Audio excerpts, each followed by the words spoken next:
قطر د افغان ولس لومړنی ملاتړی شو چې په عملي توګه یې د زلزله ځپلو د ژغورنې لپاره راودانګل.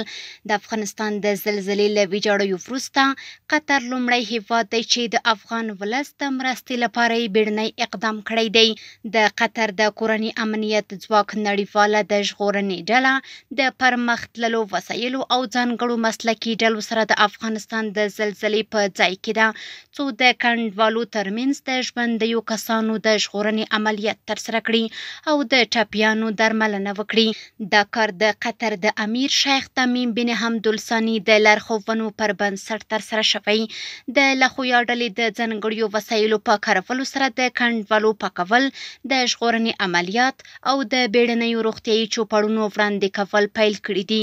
د قطر د هوایي ځواک لوی الوتکې د بشري مرستو د هوایي پول له لارې اړین توکي او طبي ټیمونه افغانستان ته لیږدوي.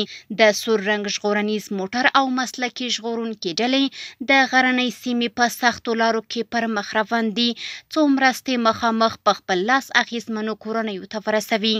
قطر یوازې د چټک مرستندوی غبرګون له مخې نه پیژندل کیږي، بلکې د مسلکیتوب، پرمختللو امکاناتو او د انساني همکارۍ د ژور احساس له مخې هم بیلګه ایستی. د دوی هڅې ښیي چې د افغان ولس درد یوازې د افغانانو مسئله نه ده، بلکې د ټولې نړۍ ګډ احساس دی. قطر د بشري مرستو په ډګر کې د نړیوالو معیارونو پر بنسټ عملي ګامونه پورته کړي دي او د افغان ولس د ملاتړ لپاره یې په ډاګه ښودلې ده چې مرسته کول یوازې شعار نه، بلکې عمل دی. د قطر دغه اقدام د هیلې یو ستر پیغام دی. افغان ولس په داسې سختو شیبو کې یوازې نه دی پرېښودل شوی، بلکې د قطر د عملي مرستو له برکته د ژوند ژغورنې او د راتلونکي د رغونې هیلې راژوندۍ شوي دي. دا ګام د انساني یووالي، نړیوالې همکارۍ او د زړه له کومې د خلکو د ملاتړ ښکاره نښه ده او د نورو هیوادونو لپاره یو روښانه مشال او بیلګه ده چې د کړکېچونو پر مهال د افغان ولس ترڅنګ ودرېږي.